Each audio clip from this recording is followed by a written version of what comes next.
Cak Nun ngomong bahwa kamu tidak bisa menuduh aku adalah Islam gitu. Karena Islam itu sifat dan dinamis gitu. Ini ada kaitannya nggak, Mas? Oh iya. Di dunia tuh apa yang nggak dinamis ya? Tadi itu.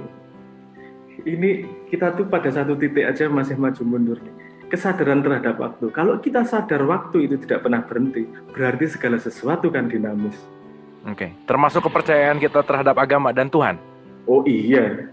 Kalau kamu lagi sadar, iya. Kalau nggak sadar, kalau lagi dikejar anjing, percaya Tuhan apa? Kamu ditanyain kamu percaya Tuhan, kamu sadar posisinya lagi seperti itu. Tapi itu benarkah pada perilakumu sampai sedalam belief sistemmu di dalam situ? Saya pernah sering ngomong gini sama teman-teman diskusi saya. Kalau kamu mau ngecek benar bahwa kamu percaya Tuhan atau tidak, meletakkan Tuhan pada posisi primer di hidupmu atau tidak, coba cek di mimpimu. Karena menurut pemahaman saya yang saya ketahui, ketika mimpi moral kompas kita selesai, pertimbangan kita selesai. Yang ada adalah pathway yang memang sudah dibangun di bawah sadar. Jadi kalau di dalam mimpi masih mau nyolong, ketika tidak mimpi, kamu tidak nyolong itu bukan dari dalam dirimu, tapi karena pertimbangan akal, takut ditangkap polisi, takut digebukin dan seterusnya. Tapi kalau kamu di mimpi memang sudah nggak mau nyolong, berarti memang dalam dirimu sudah nggak mau nyolong. Jadi kalau Jawa ada kalimat gini, ilmu itu kelakonnya kanthi laku. Ilmu itu nggak ada gunanya kalau kamu tidak merefleksikan dalam actionmu. Action yang disadari maupun yang tidak disadari. Padahal yang tidak disadari jauh lebih banyak daripada yang disadari. Makanya harus terus-terusan agar menjadi bawah sadar memang gitu perilakunya. Kalau kata kalimat, kalau istilahnya Gusmus Malakah, ilmunya sudah menjadi satu dengan dirinya, sudah bukan yang terpisah lagi, bukan yang kamu ketahui, tapi sudah menjadi representasi dari keberadaanmu. Oke. Nah, konstelasi sekarang Mas, misalnya gini, kita bicara nih.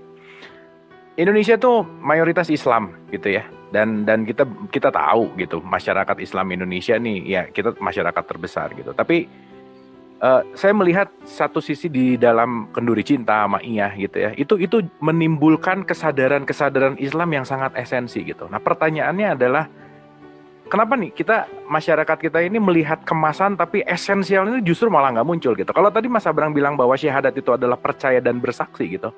Itu adalah hubungan private antara diri dengan Tuhan gitu ya kira-kira.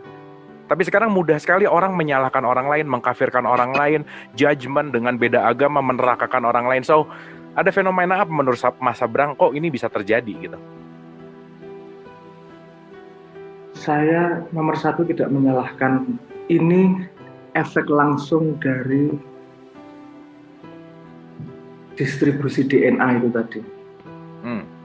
Efek langsung dalam sebuah society pasti ada yang dalam dan pasti ada yang sangat permukaan. Ketika terjadi perbedaan, pasti efek langsungnya adalah hierarki. Hierarki ilmu, hierarki pemahaman, dan seterusnya lah. Jadi gini, selalu ada arus yang berbeda di situ. Selalu ada arus yang misalnya katakanlah Anda misal jadi dikotomi jadi dua lah, arus kanan sama arus kiri. Selalu perang kok selalu bertabrakan dua arus tersebut. Dan tabrakan itu nggak masalah. Karena gini, ini belajar dari diri ya, sederhana lah. Coba gini, ini kamu sepresisi mungkin. Tapi ketika ditahan, ini presisinya jauh lebih presisi daripada ketika satu jari aja. Ketika ada opposing force, ini sendiri gini, coba sepresisi apa.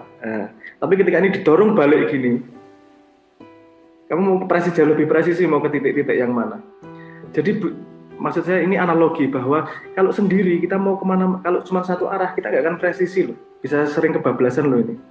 Tapi kalau ada dua arah berlawanan, ini lebih presisi untuk mencapai sebuah titik. Nah, saya melihat itu sebagai hakikat esensi yang saya lihat pola itu dari elektron, proton, neutron sampai ke sistem gedenya menjadi manusia. Jadi itu memori yang dibawa dari jagat raya memang dari ketika penciptaan. Jadi itu ketika berlawanan itu tidak akan bisa dihilangkan. Itu memang fitrah dari jagat ini, memang jagat yang ini.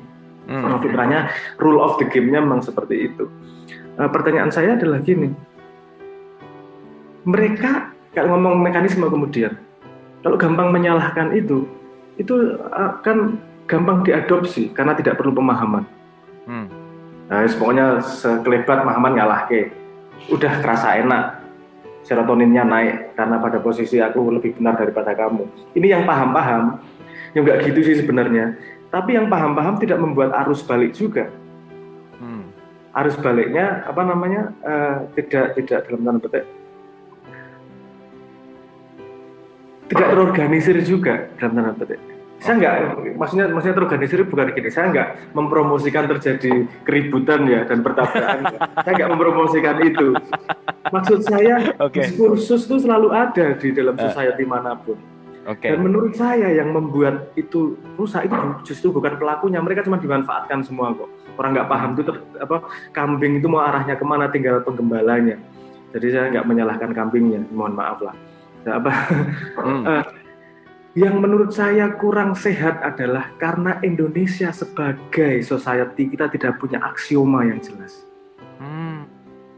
Gini, kalau biasanya sebuah state itu punya aksioma yang tadi itu aksioma, pokoknya kamu percaya diikuti. State seharusnya punya aksioma biasanya yang namanya disebut sebagai konstitusi. Konstitusi itu kemudian diturunkan menjadi hukum apa dan segala macam. Kita kemarin urusan hukum aja ribut loh. Hukum Minerba, Omnibus Law dan segala macam. Berarti kita tidak percaya kepada orang-orang yang punya tidak percaya kepada orang-orang yang punya hak untuk merubah hukum yang turunan dari konstitusi itu tadi. Jadi sebenarnya kita tidak punya aksioma pada ruang publik untuk menghasilkan output yang baik. Ketika ruang publiknya tidak menghasilkan aksioma output yang terbaik, yang menang bukanlah yang paling benar, yang menang adalah yang paling berkuasa atau yang paling punya kapital kemudian. Ini ngomong ke society ini lebih kompleks lagi nih nanti biasa di sains nanti. Udahlah. Berarti yang menang tuh bukan kebenaran ya, sama selalu di dialog positif ada kalimat bahwa kebohongan yang diulang-ulang itu akan seperti kebenaran gitu. Jadi kebenaran sekarang berarti diatur sama siapa yang punya modal gitu ya. Kebenaran sekarang itu diatur sama siapa yang berkuasa, lebih ke situ kali ya, Mas. Kebenaran dalam tanda petik ya. Kebenaran dalam tanda petik. Ya, kebenaran yang dibiaskan.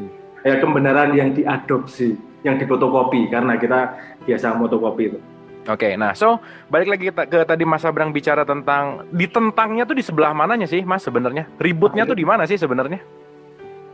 Ribut yang tadi yang antara Mas Abrang waktu masuk ke forum terus banyak yang menentang kan gitu, banyak yang ya di toko itu tuh apa yang jadi pertentangan tuh apanya sebetulnya? Saya memang sengaja membuat beberapa kalimat provokatif ya. Itu sengaja memang? Sengaja, saya pengen itu, saya pengen terjadi diskursus terus nih. Saya pengen terjadi exchange diskusi. Tapi kadang-kadang kita lupa ya, intinya malah ngejek-ngejek orangnya itu aku yang paling males itu. Terus kenapa saya kemudian terus nggak nerusin, karena udah geser nih dari diskusi tentang tema jadi ad hominem lah gampangnya gitulah. Jadi ad hominem fallacy, jadi terus saya nggak nerusin. Misalnya salah satu kalimat yang kemarin disinggung sama Buya Syahkur. Saya ngomong bahwa sains itu rabun jauh, agama itu rabun dekat. Itu banyak yang nggak terima itu. Itu maksudnya apa tuh? Karena gampangnya potretnya begini. Agama sama sains dipertentangkan, mana yang benar, mana yang salah. Sains itu cuma bisa memprediksi, tidak bisa lebih dari kematian manusia. Kalau sudah manusia mati ngapain? Itu sains nggak punya teori sama sekali. Sementara agama, teori sebelum mati ini nggak sesolid sains di dunia sains untuk memprediksi dunia luar. Tapi teori setelah mati dia paling jelas. Ada gini. Itu kamu jauhnya kelihatan tapi dekatnya rabun loh. Kalau sains dekatnya kelihatan tapi jauhnya rabun loh. Kamu kok di area yang nggak jelas sih. Saya sebenarnya pengen memancing diskusi lanjutan. Apa sih yang kamu sebut rabun? Nah kalau gini kan enak, saya bisa menjelaskan diskusi. Tapi kalau tiba-tiba marahin saya dan dianggap kafir, itu ya saya emang nggak bisa diajak diskusi. Nggak apa-apa sih Mas, aku juga punya pengalaman yang sama kalau untuk urusan satu itu sih, it's okay lah ya. Iya. Oke, nah, so balik lagi. Sekarang aku lihat kegiatan Mas Abrang tuh. By the way, Maia apa dan lain-lain udah mulai jalan lagi, Mas? Daring, online. Oh, dari online semua. Iya. Bambang Wetan lah apa semua itu Iya. KC semua online semua. Online. Nah, yang aku pengen tanya tuh dari lama gini, itu tuh sebetulnya movement apa sih, Mas? Mau kemana, movementnya apa, terus dan itu kan masif sekali gitu ya. Di KC aja kalau Jumat malam tuh di Cikini, wah itu bisa banyak. Dan aku ngelihat Cak Nun di mana-mana, Mas Abrang kemana-mana. Cak Nun setiap hari, ya maksudnya dia berpindah kota, Mas Abrang pun demikian. Apa sih yang sedang dibangun sih sebenarnya, Mas Abrang? Ini kalau membayangkan ini yang ditanyakan banyak orang juga. Apa namanya, membangun partai Kak, membangun apa Mas Abrang mau menggantikan for the next leadership gitu? Apa gimana nih? Nah, saya tahu persis saya nggak cocok di situ, jadi nggak bisa dibayangkan. Jadi gini, ada konsep yang namanya first principle. Ini kalau orang startup itu insight yang sangat perlu. Kalau mau nanyain Elon Musk kenapa sangat sukses, itu first principle, pemahaman terhadap first principle. Di agama disebut sebagai hakikat. Kalau Islam sebelum mengenal, sebelum makrifat, itu hakikatnya memegang dulu, first principle dipegang dulu. Nah, kita karena sudah fotokopian yang segini banyak, hidupnya sudah lahir dengan fotokopian, kita lupa ngejar pada first principle dalam diri semua manusia itu. Jadi ada cerita yang populer di Maia. Ada gini, ada sebuah eksperimen di dalam kandang. Ya, saya cerita dikit nggak apa-apa ya? Boleh.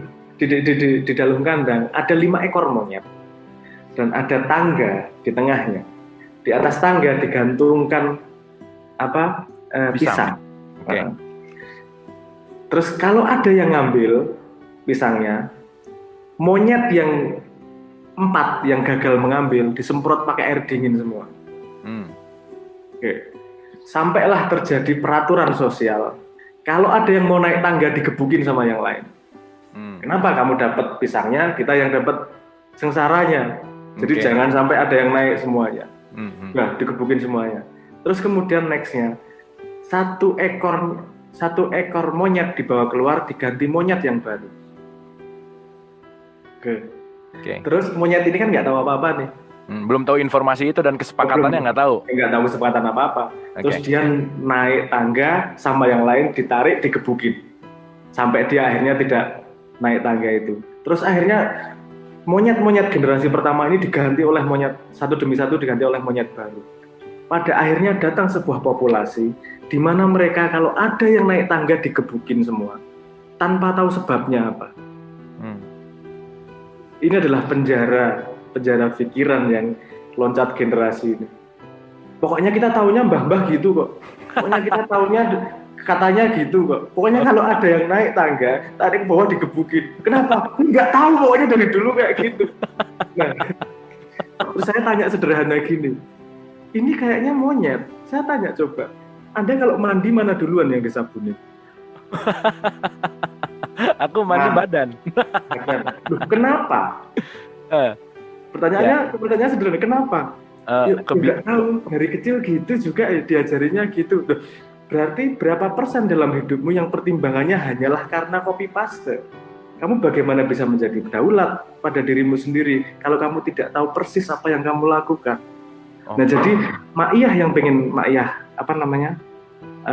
capai adalah gini aja. Kita masing-masing berdaulat menjadi diri sendiri. Bukan berarti harus berbeda dengan orang lain. Nggak apa-apa sama, nggak apa-apa kita sebarisan. Tapi kita tahu persis kita masuk barisan itu karena kita berdaulat terhadap keputusan kita, bukan karena copy paste. Ini adalah fondasi untuk semua hal agar kita tidak jadi kambing-kambing. Kita dikumpulkan ketika zaman pemilu aja, setelah itu dilepaskan lagi. Dan ini efeknya macam-macam ekspresinya di banyak macam tempat. Jadi yang pengen Maiyah bangun itu sebenarnya kedaulatan itu tadi. Kamu ingat tahu dirimu. Karena ini berguna untuk society, berguna untuk masyarakat, untuk dirimu sendiri. Dan sesuai juga dengan man arafa nafsahu faqad arafa rabbahu. Siapa yang mengenal dirimu, maka kamu mengenal Tuhannya. Ini satu jalan untuk mencoba menata society dari paling mikronya sendiri tanpa melupakan perjalanan panjang menuju Tuhannya. Sesimpel itu. Makanya tidak akan pernah menjadi ormas atau partai. Mau kita maunya daulat kok. Oke. Kalau kamu ikut Ma'iyah, kamu jadi anggota partai atau jadi ormas nggak masalah. Tapi kamu tahu persis loh keputusanmu. Kamu daulat loh. Yang penting gitu aja. Pengennya sih itu. Iya. Oke, dan luar biasa banget. Oke, Mas. So far gimana tuh perkembangannya?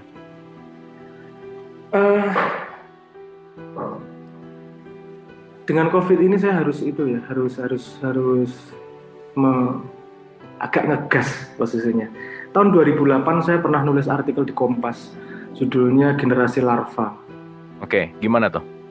Saya membayangkan gimana nih, keadaan Indonesia adalah keadaan yang bukan saya sebut, ini istilah ilmu sosial.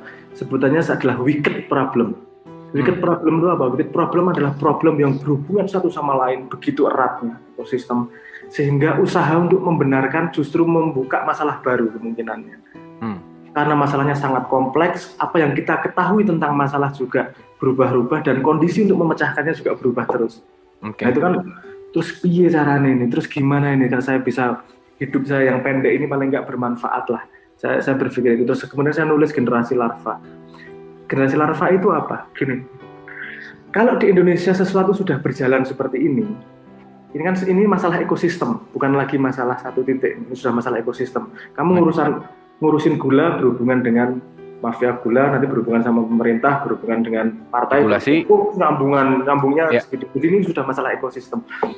Tapi ketika masalah ekosistem ini, ketika society tetap berjalan segini, berarti sudah ada yang namanya equilibrium, sudah ada yang namanya keseimbangan. Walaupun keseimbangannya itu buruk, dalam tanda petik lah. Itu sudah ada loh keseimbangan nih. Mereka sudah ada peraturan tak tertulis untuk menjaga stabilitas yang seperti ini, korupsi, suap dan segala macam itu sudah jadi bagian hukum tak tertulis pada keseimbangan society Indonesia. Terus dandaninya gimana? Nah, waktu itu saya cuman sekelebat Generasi Larva. Ya harus bikin ekosistem baru. Kalau kamu mau merubah, nggak bisa merubah satu demi satu. Kalau ada satu ekosistem yang kamu rubah adalah cuacanya. Kalau cuacanya berubah, semua keseimbangan di dalam ekosistem tersebut akan bergeser semuanya sekaligus, nggak cuma satu-satu. Nah, terus apa itu konsep membuat cuaca itu? Generasi baru yang benar-benar punya konsep first principle terhadap apa yang ingin kita lakukan. Alright. Kita bikin generasi baru, kita mekanismenya kayak gini, kita trust distribusinya kayak gini, dan seterusnya lah. Itu analisis yang saya lakukan hampir 12 tahun itu, dari 2008. Terus akhirnya, ini saya sudah mulai, akhirnya saya bikin akun Facebook, dipaksa gara-gara perdebatan kemarin itu. Kalau balesin lewat mana? Muka nggak punya Facebook ya, aku pakai Facebook. Facebook udah saya matiin 2009, ternyata bikin lagi terusan. Nah saya mulai nulis bagaimana mewujudkan generasi larva tersebut. Bagaimana mewujudkan, ayo ini langkahnya gimana, langkah praktikalnya gimana, nggak cuma sebuah mimpi dan jargon, tapi langkahnya masing-masing dari kita gimana nih. Kalau kita bareng-bareng bergerak dalam satu wave, akan terjadi perubahan. Tapi jangan mimpi bahwa kamu menjadi penguasa di situ. Jangan mimpi kamu jadi orang hebat di situ. Yang kita butuhkan di Indonesia adalah orang terbaik, dan kita nggak tahu orang terbaiknya siapa. Belum tentu kamu, belum tentu aku. Tapi yang pasti itu hipotesis terbaik di Indonesia.